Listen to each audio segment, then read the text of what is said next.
If you've got a lot of images on your Squarespace website and you look into the asset library, you'll see that it's just this big wall of content.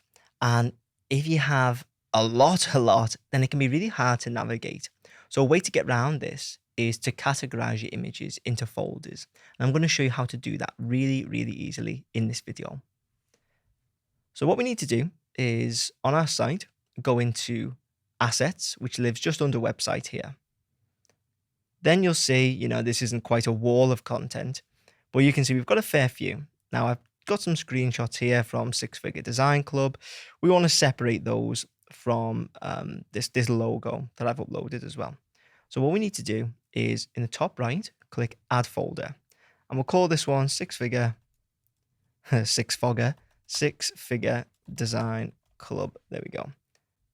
Create that, and what we can do is click on our images here. So click the ones that you want to add to the folder, and then we're going to move to by clicking on the icon down here, choose our folder, and move into there.